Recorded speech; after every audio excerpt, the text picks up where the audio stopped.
A'udzu billah. A'udzu billahi minasyaitonir rajim. Bismillahirrahmanirrahim. Alhamdulillahirabbil alamin. Assalatu wassalamu ala asrofil anbiya'i wal mursalin. Sayyidina Muhammadin wa ala alihi wa ashabihi wa man tabi'ina lahum bi ihsani la illa yaumiddin amma ba'd. Segala puja dan puji syukur marilah bersama-sama kita haturkan kehadirat Allah Subhanahu wa taala karena berkat kasih sayangnya atau bisa kita sebut dengan rahmat dan rahim, kasih dan sayang. Rahmat biasanya diterjemahkan ke dalam bahasa Indonesia dengan kasih. Rahim biasa diterjemahkan ke dalam bahasa Indonesia dengan sayang. Nah, sebelum kita mulai, nih abang kakak bunda sekalian yang dirahmati Allah Subhanahu wa taala, saya akan jelaskan sedikit tentang hal yang uh, mungkin sudah pernah saya jelaskan di pertemuan sebelumnya ataupun mungkin baru pertama kali saya sampaikan tentang sebelum kita mulai ya, apa sih sebenarnya makna Rahman dan Rahimnya Allah Subhanahu wa taala. Mau dengar nggak nih kira-kira nih sebelum kita bahas tadabbur ayatnya nih tentang apa sih makna Rahman dan Rahim? Mau dengar nggak Mau, kira-kira? mau, Mau, mau. mau. Mau ya? Ya, Supaya apa? Supaya kita bisa memaknai betul apa sih artinya Rahman dan Rahim. Kenapa setiap surah yang ada di dalam Al-Quran terkecuali surah At-Taubah, Allah mulai, Allah buka dengan kalimat basmalah. Bismillahirrahmanirrahim. Apa sebelum kita mulai, apa terjemahan dari Bismillahirrahmanirrahim? Dengan menyebut nama Dengan Allah nama yang maha yang maha pengasih pengasih, maha eh, dan penyayang. lagi maha penyayang. penyayang. Benar sekali. Eh, Bunda-bunda semua pasti juga sudah tidak asing dengan yang namanya Asmaul Husna. Benar? Apa itu Ya, Asmaul Husna? Artinya, nama-nama Allah yang Nama-nama baik. Allah. benar sekali. Nama-nama yang baik. Asmaul Husna. Asma itu nama, husna itu baik. Merujuk kepada sifat-sifat Allah, dinisbatkan sifat-sifat tersebut. Nah, pertanyaan saya, kenapa dari 99 asma atau nama Allah, Rahman dan Rahim itu kan termasuk ke dalam Asmaul Husna. Benar nggak bunda-bunda sekalian? Iya, Ar-Rahman, Ar-Rahim, benar nggak? Iya, iya Ah, betul. selain Rahman dan Rahim, apalagi asma Allah yang ada di dalam Asmaul Husna tersebut. Kasih saya contoh 5, coba. Selain Rahman, Rahim, satu lagi Al-Malik, apa? Al-Malik, Al-Malik, Al-Qudus, Al-Qudus, Al-Awal, Al-Akhir. Al-Awwal, Al-Akhir. Oh, sudah Ya, 5 ya?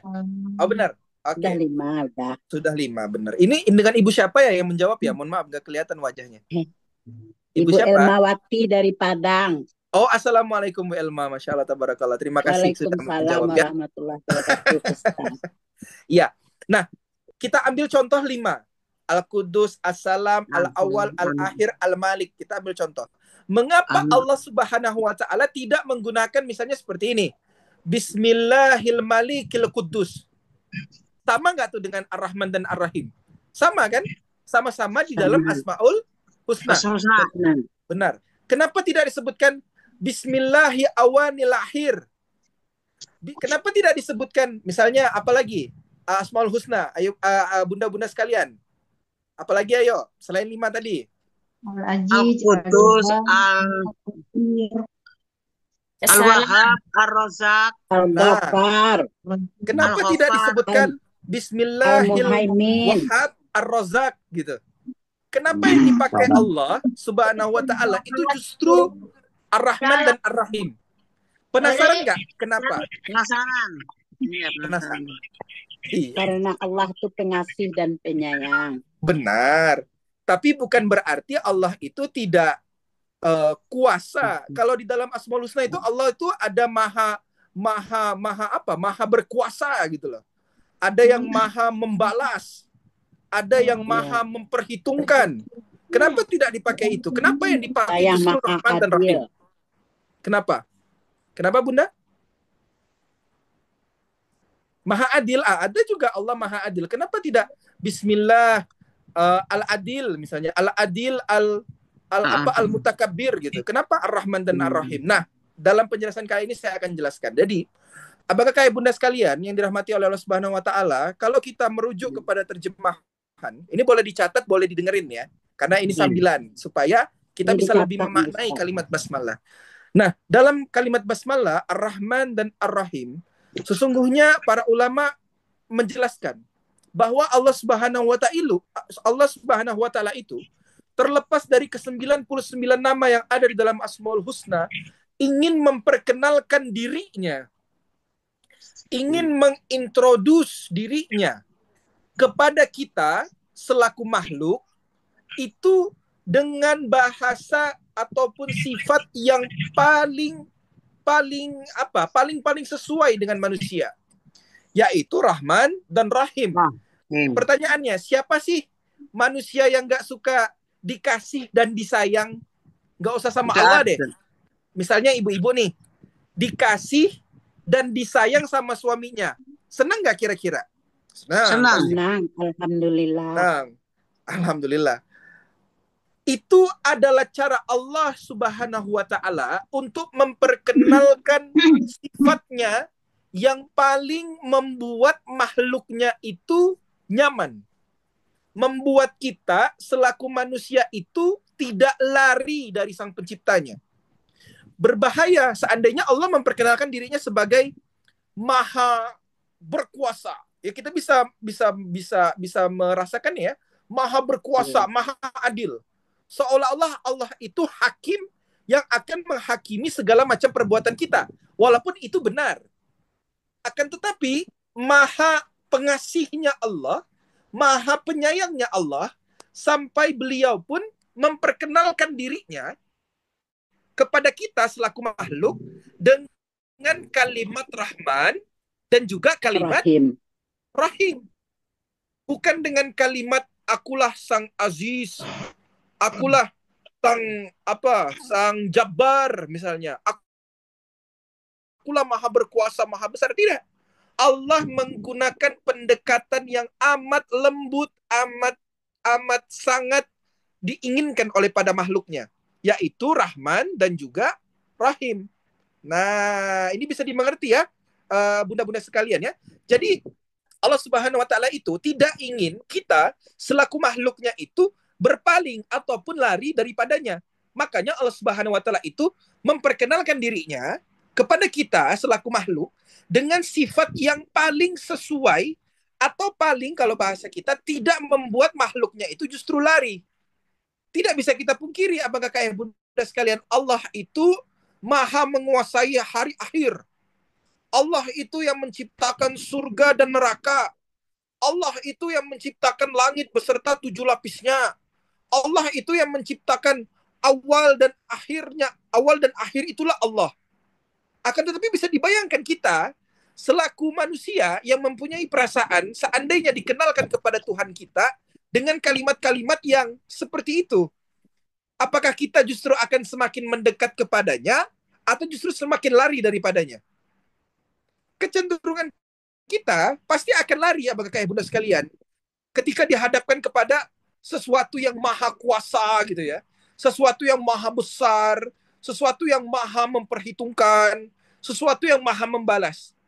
Nah, itu adalah makna ataupun tafsir dari basmalah, Bismillahirrahmanirrahim. Mengapa Allah Subhanahu wa taala ingin memperkenalkan dirinya kepada para makhluknya dengan sifat kasih dan juga sifat sayang. Itu yang pertama.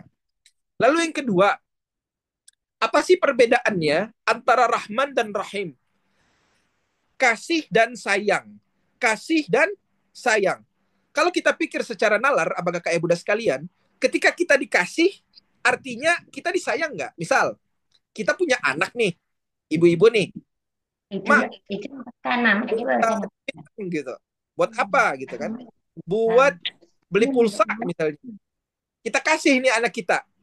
Ketika kita selaku orang tua memberikan uang kepada anak kita kasih nih, sifat rahmatnya turun. Tapi itu juga pasti berlandaskan sifat rahim. Artinya kita sayang. Benar nggak ibu-ibu sekalian? Anak nih minta duit, kita kasih. Ini untuk isi pulsa. Kita kasih, pasti landasannya juga karena sayang. Benar nggak bunda-bunda sekalian? Benar kan? Buktinya apa kalau landasannya sayang? Coba kalau ada orang nggak dikenal misalnya. Tiba-tiba ngetok rumah ibu. Tok, tok, tok, tok. Assalamualaikum. Misalnya, kita ambil contoh Bu Maimunah dari Indramayu. Misalnya kita ambil contoh nih. Tok, tok, tok, Bu Maimunah. Ya, ada orang nggak dikenal masuk. Bu Maimunah, boleh nggak? Saya baik itu dari kalangan hewan-hewan, binatang, dan sebagainya. Ketika kita membahas manusia, manusia ini terbagi menjadi beberapa golongan juga. Ada golongan kaum-kaum muslimin, ya, sebagaimana kita berada di dalamnya. Ada juga golongan orang-orang kafir yang mengingkari ayat-ayat Allah, mengingkari eksistensi daripada Allah. Allah Subhanahu wa Ta'ala selaku pencipta daripada segala macam yang ada di atas permukaan bumi ini, dengan sifat rahmannya, dia memberikan rezeki kepada seluruh makhluk yang ada di atas permukaan bumi. Mau dia orang Yahudi kah, mau dia orang Jawa kah, mau dia orang Sunda kah, mau dia Islam kah, mau dia Protestan, atau mau dia Buddha, dan sebagainya. Dengan sifat rahman Allah, Allah Subhanahu wa Ta'ala membagikan rezeki secara merata. Nah, bisa difahami? Kita yakin sebagai umat Islam, Allah yang menciptakan bumi dan seisinya. Akan tetapi kenapa ada orang-orang yang ingkar, Ustadz? Akan tetapi kenapa ada penyembah berhala, Ustadz? Akan tetapi kenapa ada yang menzolimi orang lain, Ustadz? Akan tetapi kenapa ada tetangga yang buruk, Ustadz? Kenapa dibiarkan sama Allah, Ustadz? Itulah sifat rahmannya Allah Subhanahu wa Ta'ala, bunda-bunda sekalian. Allah memberikan rezeki merata kepada seluruh makhluknya. Mau dia beriman, mau dia ingkar, semuanya dibagi rata sama Allah Subhanahu wa Ta'ala. Itu adalah sifat rahmannya Allah Subhanahu wa Ta'ala. Kita lanjut kepada sifat yang kedua, yaitu sifat rahim.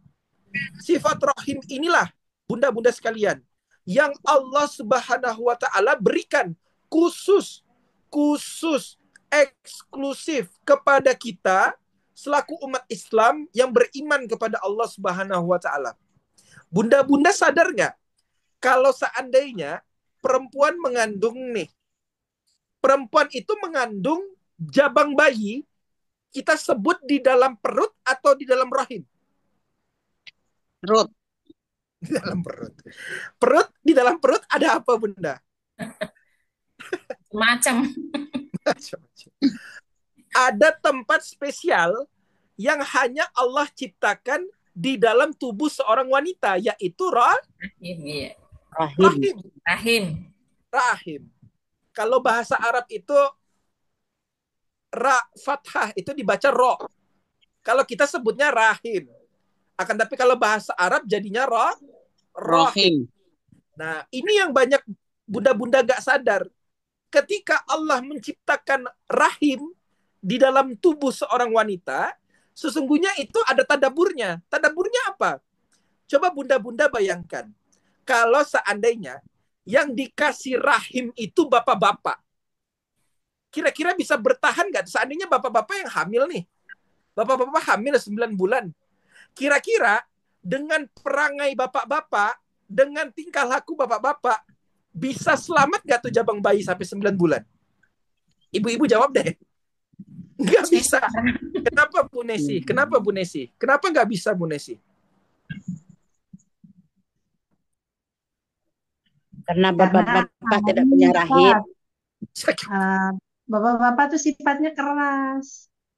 Terus nggak sabaran. Intinya apa, Bu Nesi? Bapak-bapak itu kurang penyayang. Tadi kan kita analogikan, kita kiaskan, atau kita bikin perumpamaan seandainya bapak-bapak punya rahim nih, hamil gitu ya. Tadi juga udah dijawab tuh sama Bu Nesi tuh. Bapak-bapak itu kasar. Bapak-bapak itu apa bahasanya? Gerasak-gerusuk. Belum lagi kalau seandainya bapak-bapaknya misalnya ngerokok, ngopi, nggak tidur semalaman, naik motor, ada polisi tidur, blok gitu. Kira-kira selamat nggak tuh jabang bayinya sampai 9 bulan, ibu-ibu sekalian? Enggak, Pak. Nggak selamat. Artinya apa? Allah Subhanahu wa Ta'ala khusus menciptakan suatu organ yang ada di dalam tubuh wanita untuk menjadi tempat bagi jabang bayi berkembang selama 9 bulan, itu semata-mata karena perempuan Allah karuniakan sifat penyayang yang lebih besar daripada laki-laki. Benar nggak ibu-ibu sekalian? Benar. Nah, dalam kehidupan kita, ketika Allah Subhanahu wa Ta'ala memperkenalkan dirinya sebagai Ar-Rahim, akulah Ar-Rahim, bukan berarti Allah Subhanahu wa Ta'ala itu mengandung manusia, mengandung makhluk. Bukan. Sebagaimana yang sudah dijelaskan di dalam Quran surah Al-Ikhlas, Allah itu tidak beranak dan juga tidak diperanakkan. Ketika Allah menyebutkan dirinya akulah Ar-Rahim, bukan berarti Allah itu mengandung manusia, bukan. Akan tetapi sifat penyayangnya Allah Subhanahu wa Ta'ala itu bahkan dikatakan lebih besar daripada sayangnya seorang ibu kepada anak bayi, kepada anaknya. Nggak bisa dipungkiri, di atas permukaan bumi ini seorang ibu pasti penyayangnya itu sangat luar biasa kepada anaknya. Benar nggak? Benar. Bahkan sampai Rasulullah SAW mengatakan, seandainya seorang, kita ambil contoh kisahnya Uwais Al-Qarni, seorang tabi'in, walaupun beliau ini hidup di zamannya Nabi SAW, akan tapi Uwais Al-Qarni ini tidak pernah bertemu dengan Nabi. Makanya dia termasuk ke dalam generasi tabi'in. Nah, Uwais Al-Qarni ini, Bapak bunda-bunda sekalian, pernah menggendong ibunya untuk melaksanakan ibadah haji. Haji sebentar lagi nih. Waduh, sebenarnya panjang nih pembahasan kita nih. Uwais Al-Qarni pernah menggendong ibunya dari Yaman. Yaman itu kalau di Jazirah Arab, bunda-bunda sekalian, Yaman itu letaknya paling selatan, paling bawah. Menggendong ibunya, digendong, bukan dibonceng naik motor atau naik mobil atau naik onta, bukan, digendong dari Yaman menuju ke Mekah, bolak-balik, artinya PP, dari Yaman menuju Mekah dan Mekah menuju Yaman. Bahkan disebutkan juga, ulama mengatakan tidak bisa mengganti setetes air susu yang diberikan oleh ibu Uwais kepada Uwais itu sendiri, walaupun Uwais itu sudah menggendong ibunya dari Yaman menuju Mekah, Mekah menuju Yaman. Artinya apa? Allah Subhanahu wa Ta'ala itu mengenalkan dirinya, akulah Ar-Rahim. Sekali lagi, bukan berarti Allah itu mengandung makhluknya seperti rahimnya wanita, bukan. Akan tetapi dijelaskan di sini bahwa sifat penyayangnya Allah itu adalah maha, bukan lagi ter. Kalau seandainya ada yang tinggi, di atasnya tinggi, ada tertinggi. Di atasnya tertinggi, ada paling tinggi. Paling tinggi ini pun akan dikalahkan dengan yang namanya maha tinggi. Artinya dialah definisi ketinggian itu adalah dirinya sendiri. Tinggi itu adalah dia gitu. Tidak ada yang menyamai tingginya lagi. Nah, itulah makna daripada kalimat basmalah, Ar-Rahman dan Ar-Rahim. Allah itu mempunyai dua sifat, Ar-Rahman dan Ar-Rahim. Yang pertama, Ar-Rahman diberikan kepada seluruh makhluknya. Mau dia kafir, mau dia munafik, mau dia tidak beriman, mau dia durhaka, mau dia tidak melaksanakan perintah Allah, tetap Allah beri rezeki, tetap Allah kasih makan, tetap Allah kasih duit. Akan tetapi ada sifat kedua yang dieksklusifkan bagi kita, khususnya umat Islam yang beriman, yaitu sifat rahim. Rahimnya Allah Subhanahu wa Ta'ala itu meliputi apa, Ustaz? Ya banyak.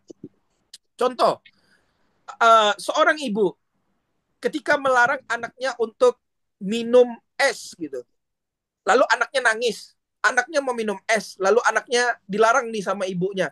Kira-kira ibunya itu melarang karena tidak sayang dengan anaknya atau justru sayang dengan anaknya? Justru sayang. Ibunya tidak mau anaknya batuk. Ibunya tidak mau anaknya giginya bolong-bolong. Ibunya tidak mau anaknya satu dan lain hal, kebanyakan minum gula dan sebagainya. Nah, maka dari itu Allah Subhanahu wa Ta'ala menciptakan perintah dan larangan itu bukan untuk mengekang manusia, Itu demi kebaikan manusia sendiri. Allah Subhanahu wa taala mengharamkan zina. Kira-kira ketika zina itu diharamkan, apakah itu merupakan suatu kebaikan atau keburukan?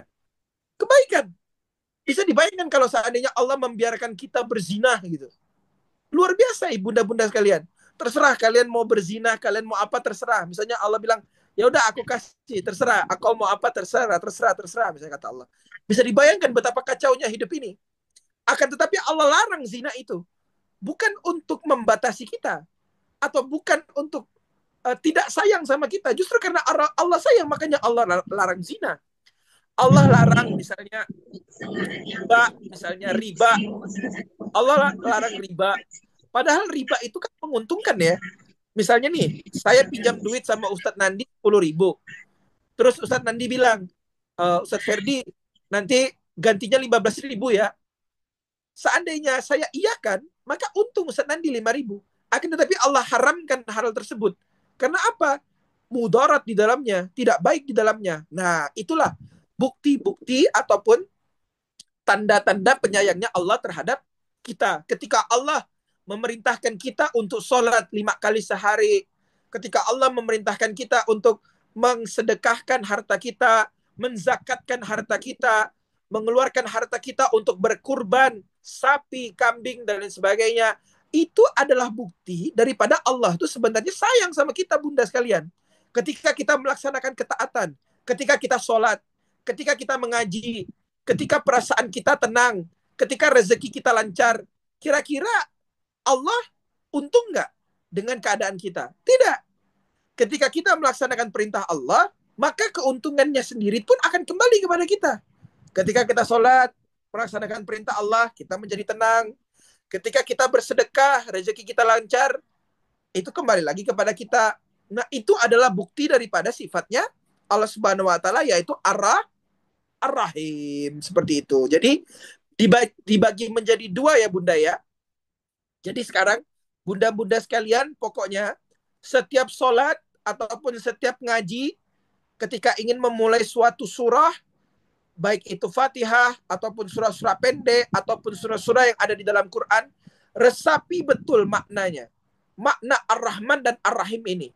Allah itu tidak memperkenalkan dirinya sebagai yang maha besar, yang maha berkuasa, yang maha mengatur, yang maha membalas. Tidak. Allah itu justru memperkenalkan dirinya sebagai sang pengasih dan juga sang penyayang. Seperti itu. Dapat sesuatu ya bunda ya dari penjelasan saya ya? Dapat? Masya Allah, tabarakallah. Bunda Nesi bilang, dapat. Alhamdulillahirrabbilalamin. Nah, sebelum kita lanjut, kita tutup ya ininya, pembahasan mengenai kalimat basmalah. Kita akan melanjutkan pembahasan kita mengenai tadabbur Quran surah An-Naba.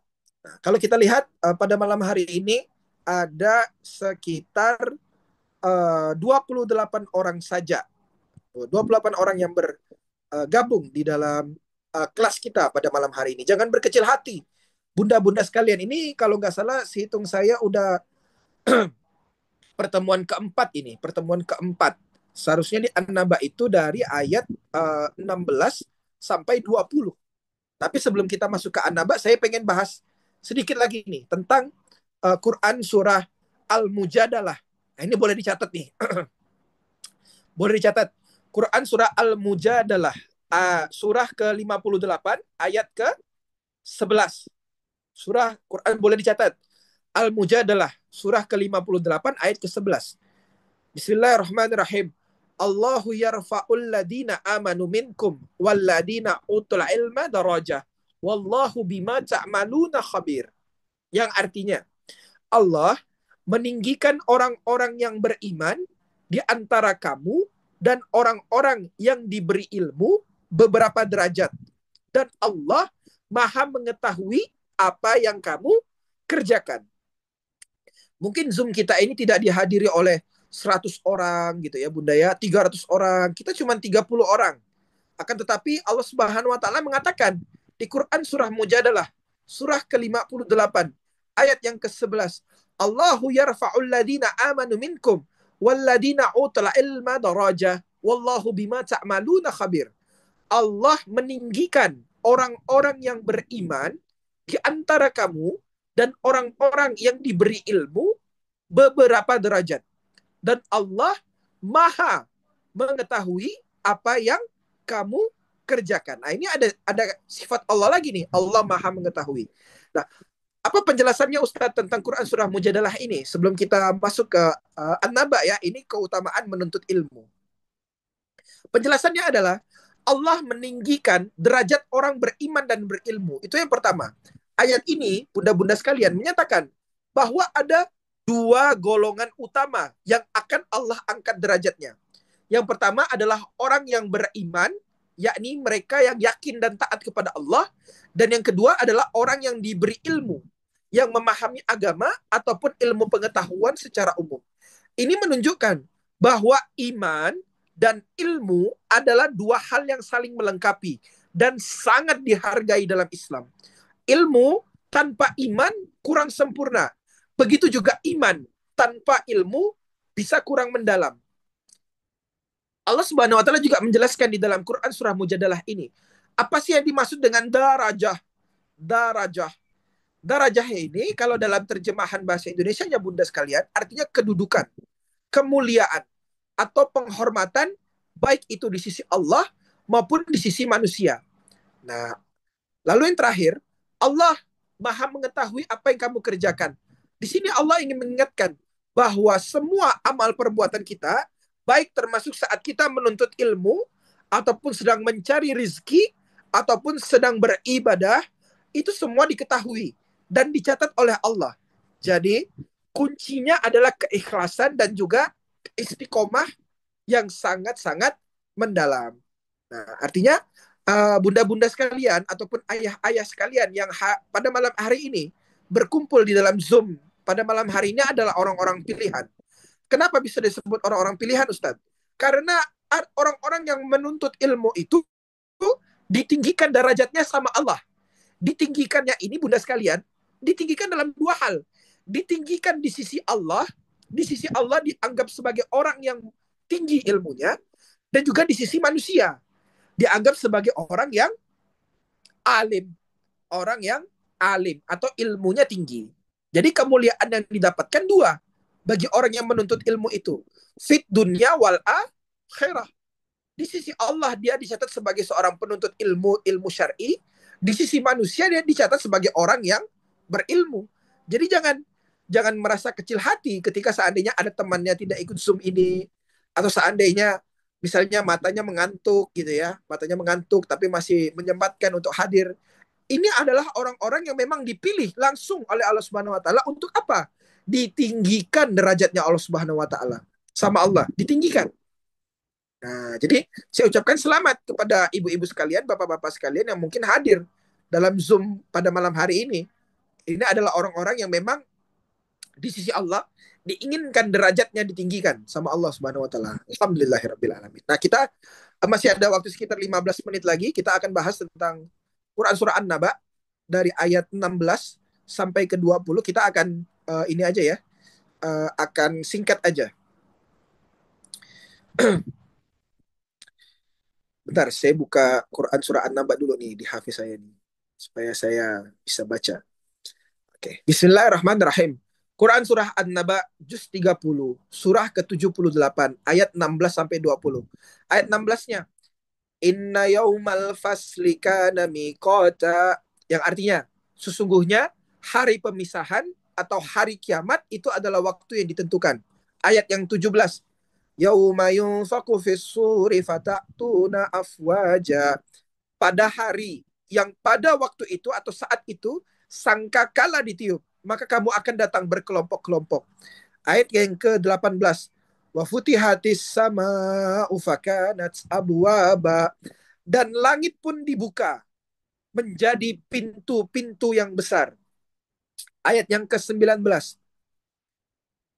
wa suyiratil jibalu fakanat saraba, dan gunung-gunung dihancurkan sehancur-hancurnya.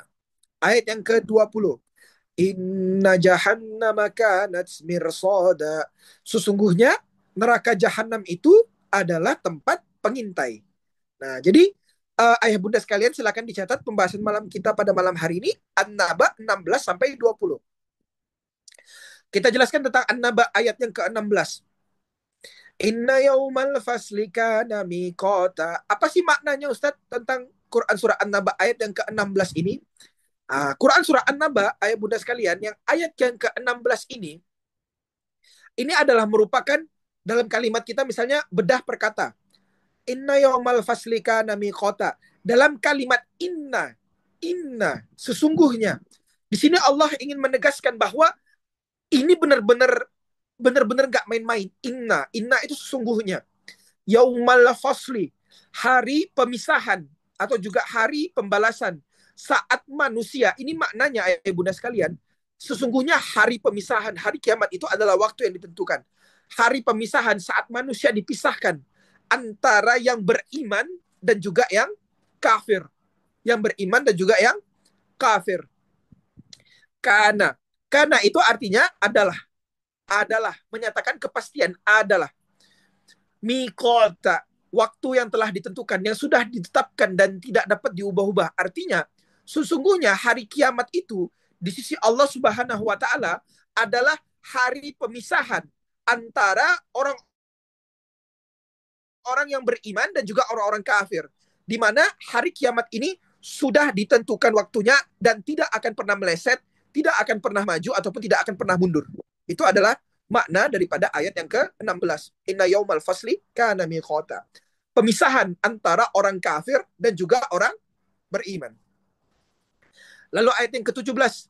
Yaumal fasli yauma yunfakhu fis suri fata'tuna afwaja. Pada hari sangkakala ditiup, maka kamu akan datang berkelompok-kelompok. Nah, yauma, pada hari, menunjukkan waktu kejadian, pada hari. Misalnya pada hari Minggu, pada hari Senin. Nah, yauma di sini disebutkan adalah ketika sangkakala ditiup oleh malaikat Israfil. Nah, di ayat yang ke-17 ini menyatakan bahwa tiupan daripada sangkakala oleh malaikat Israfil itu membangkitkan semua manusia dari kubur secara berkelompok-kelompok atau bisa kita sebut secara massal. Nah, ayah bunda sekalian bisa lihat nih. Yauma yunfaku fis suri fata'tuna afwaja. Pada hari sangkakala ditiup, maka kamu akan datang berkelompok-kelompok. Ini sesuai dengan ayat yang ke-16-nya. Penjelasan ulama apa? Hari kiamat itu adalah pemisahan antara orang-orang beriman dan juga orang-orang kafir. Disebutkan di ayat 17-nya. Ketika sangkakala ditiup untuk yang kedua kalinya, ketika sangkakala ditiup yang pertama itu kan kiamat. Pet, bisa ditiup ya. Pet, pong, kiamat. Hancur lulu lantak. Lalu ditiup sangkakala yang kedua. Tet, manusia dibangkitkan. Nah, ketika manusia dibangkitkan, dia itu akan diklasifikasikan, bunda-bunda sekalian. Akan dikelompok-kelompokkan. Mana orang-orang beriman, mana orang-orang kafir. Mereka akan berdiri secara berkelompok-kelompok sesuai dengan amalannya atau sesuai dengan nasibnya seperti apa ketika dibangkitkan. Jadi kita itu tidak dibangkitkan bersama dengan misalnya orang tua kita gitu ya. Misalnya kita dibangkitkan urutan pertama Nabi Adam, urutan kedua Siti Hawa. Enggak, kita akan dibangkitkan bersama dengan golongan-golongan kita. Bisa jadi orang-orang kafir itu orang-orang yang mendustakan ayat-ayat Allah, yang hidup di zaman ini, hidup di zaman sekarang. Ketika dibangkitkan, maka dia bisa bersebelahan dengan siapa? Dengan Fir'aun misalnya, dengan Abu Jahal misalnya, dengan Abu Lahab misalnya. Ternyata di sebelahnya. Walaupun berbeda zaman, akan tetapi sama kelompoknya. Nah, ini adalah makna daripada ayat yang ke-17. Ketika sangkakala ditiup, manusia akan dibangkitkan sesuai dengan kelompok-kelompoknya. Bisa difahami ya? Oke, kita lanjut. Ayat yang ke-18. Wa futihatis sama'u fakanat abwaba. Dan langit pun dibuka menjadi pintu-pintu. Inilah hebatnya Quran ya bunda ya. Di mana kita bisa melihat langit itu ada pintu? Nggak ada di langit itu pintu. Di langit itu adanya awan, warnanya biru. Akan tetapi luar biasanya Quran menggambarkan majasnya ini sangat-sangat indah dan juga sangat-sangat luar biasa. Wa futihatis sama ufakanat abwaba, dan langit pun dibuka, seolah-olah langit itu punya pintu, Bunda, menjadi pintu-pintu. Apa sih maknanya, Ustadz? Dari langit pun dibuka menjadi pintu-pintu. Nah, di dalam penjelasan tentang Quran surah An-Naba ayat 18 ini, ulama mengatakan bahwa pembukaan, Maaf Ustadz, bukan yang ke-18 itu Ustadz. ya, yang keberapa, Bunda? Bukan yang ke-18 ayatnya wa futihatis sama itu. Ah, Oh, putih keliru ya? hati itu yang ke-19 Pak Ustadz. Bukan Oh yang iya, ke-19, ke-18. iya, iya, Ayat wa futihati 19. sama ke-18, Bunda. Ayat 19 Pak Ustadz. Oh iya, oh iya, 19 putih hati sama 19 Pak upakan Ustadz. 19 Pak Ustadz. benar, Mohon benar, maaf benar. ya Pak Ustadz. selisih 1 Mohon ya. maaf Pak Ustadz. Iya, ini Ya. Quran di HP saya nih agak ini.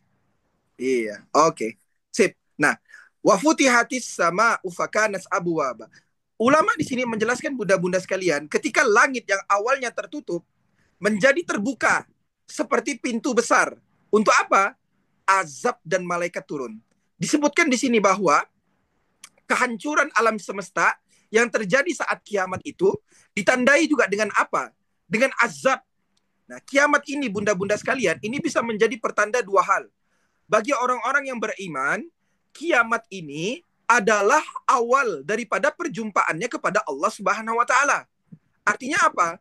Mereka adalah orang-orang yang beriman, tinggal menunggu waktu untuk berjumpa dengan Allah Subhanahu wa taala dengan wajah yang baik.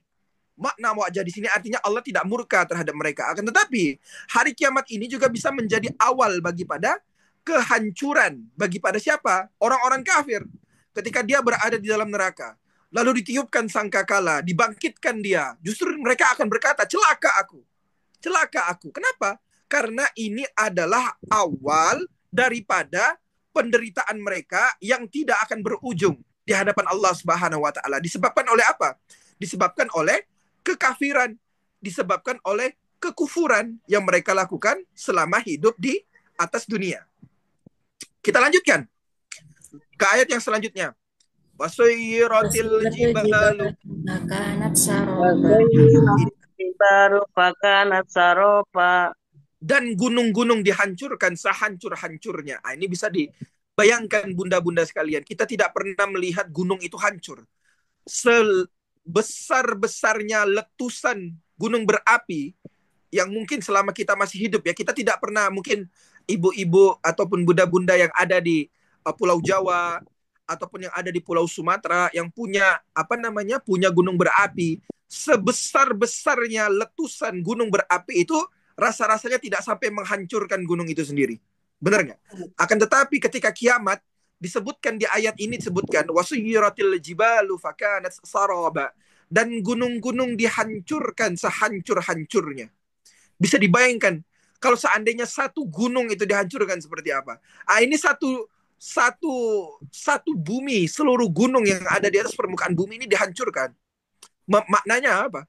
Luar biasa kejadian kiamat ini, bunda. Bukan main-main. Bukan 1-2 gunung yang hancur. Seluruh gunung-gunung ini jamak katanya. Katanya jamak, artinya bukan lebih dari, artinya lebih dari satu, dihancurkan sehancur-hancurnya. Allah seolah-olah ingin menjelaskan ketika hancur lebur, bahasanya kalau bahasa kita. Dan gunungnya itu bukan cuma satu, seluruh gunung yang ada di atas permukaan bumi ini Allah hancurkan sebagai apa? Bagian daripada hari kiamat itu sendiri. Di sini ulama menggambarkan kehancuran total daripada bumi. Gunung-gunung ini, bunda, disebutkan di dalam Al-Quran karena menggambarkan kekokohan, menggambarkan kekuatan, menggambarkan kebesaran, menggambarkan keagungan. Kalau kita mau menggambarkan kebesaran, ya pasti kita gambar gunung. Nggak mungkin kita gambar semut misalnya. Ketika kita ingin menggambarkan keagungan, gambarkanlah keagungan alam. Misalnya kita diberi PR sama guru kita, gambarkanlah kebesaran alam atau keagungan alam. Yang pasti kita gambar ya pasti gunung. Nah, di sini disebutkan wasayyaratil jibalu fakanat saraba. Allah menghancurkan keagungan itu sendiri. Allah menghancurkan kebesaran itu sendiri sehancur-hancurnya. Bermakna apa? Total. Bahkan hal yang menurut kita paling besar, paling agung yang ada di atas permukaan bumi ini pun Allah hancurkan ketika apa? Ketika hari kiamat. Kita lanjutkan ke ayat selanjutnya. Inna jahannama kanat mirsada. Apa artinya bunda sekalian? Sesungguhnya Sesungguhnya neraka jahanam itu apa terjemahannya? Ada yang baca Quran, ada yang buka Quran. Apa artinya? Inna jahannama kanat mirsada. Sesungguhnya neraka jahanam Jahanam itu tempat tempat mengintai. mengintai bagi penjaga yang mengawasi isi neraka. Masya Allah. Bunda, ada yang pernah datang ke uh, penjara nggak? Ke kantor polisi atau ke sel penjara nggak di sini? Atau pernah ada. datang ke lapas gitu, lapas. Ada yang pernah datang ke lapas nggak? Bunda-bunda sekalian. Nggak ada. Nggak ada. Nggak Belum ada. pernah. Belum pernah. Jangan sampai. Jangan sampai. Belum pernah Pak Ustadz. Tapi bisa membayangkan ya betapa mengerinya lapas itu ataupun penjara itu sendiri, bisa dibayangkan nggak bunda? Iya. Bisa ya? Insya Allah. Enggak. Di TV kelihatan. Iya. Kalau kita membayangkan penjara, kita membayangkan lapas, kita membayangkan orang-orang yang ada di dalamnya, itulah mungkin gambaran kecil mengenai neraka. Karena apa? Di dalamnya ada orang-orang yang biasa kita sebut dengan narapidana. Nah, siapa malaikat-malaikat yang mengintai itu yang tadi disebutkan, tempat pengintai itu siapa yang mengintainya? Ya itu bisa kita sebut dengan sipir. Benar nggak bunda-bunda sekalian? Sipir penjara, benar ya? Penjaga. Iya. Kalau bahasa lapas itu kan sipir penjara. Petugas itu kan sipir penjara, benar nggak bunda? Iya. Artinya apa? Ternyata Allah Subhanahu Wa Taala itu juga punya nerakanya sendiri, juga punya penjaranya sendiri, juga punya penjaga-penjaganya sendiri. Nah, kalau di dalam Quran surah Astagfirullahaladzim, lupa saya. Itu ada disebut malaikat-malaikat yang tugasnya itu apa bahasanya? Memukuli orang-orang durhaka, memukuli penghuni neraka. Itu namanya malaikat Zabaniyah namanya. Itu tahu nggak? Ingat nggak bunda di Quran surah apa tuh disebutkan Zabaniyah itu? Ingat nggak? Zabaniyah atau enggak? Masya Allah, tabarakallah. Tapi pernah dengar ya? Malaikat Zabaniyah namanya. Iya pernah. Nah, tugas malaikat Zabaniyah itu adalah tugasnya itu tadi. Kalau di dunia itu ibaratnya sipir penjara. Kalau ada yang ya memang tugasnya menyiksa aja gitu. Nah, memang tugasnya bahasanya memukuli, menyiksa. Tapi ini sebenarnya bukan karena atas mereka apa ya? Bukan atas karena mereka perasaan kesel mereka. Keselnya mereka itu datangnya dari siapa? Dari Allah. Disebabkan karena apa? Karena sifat durhaka yang dimiliki oleh orang-orang tersebut selama hidup di atas permukaan bumi. Jadi malaikat itu tidak seluruhnya kalau kita membayangkan malaikat itu kan sayapnya putih, terbuat dari cahaya, apa segala macam, indah dan sebagainya. Ternyata malaikat itu juga Allah ciptakan, yaitu tadi ada malaikat yang khusus, memang Allah ciptakan besar, seram, yang tugasnya tuh memukulin orang-orang yang ada di dalam neraka jahanam. Yaitulah malaikat-malaikat Zabaniyah. Nah, inna jahannama kanat mirsada. Nauzubillahi min zalik. Doanya itu kan Allahumma ajarna minan nar, Allahumma ajarna minan nar, Allahumma ajarna minan nar. Nah, bunda-bunda jangan sampai lupa tuh. Ini saya kasih amalan. Saya kasih amalan setiap sholat, khususnya bunda-bunda ataupun ayah-ayah. Mungkin ini sudah dilaksanakan, tapi laksanakan dengan paham tentang keutamaannya atau fadilahnya.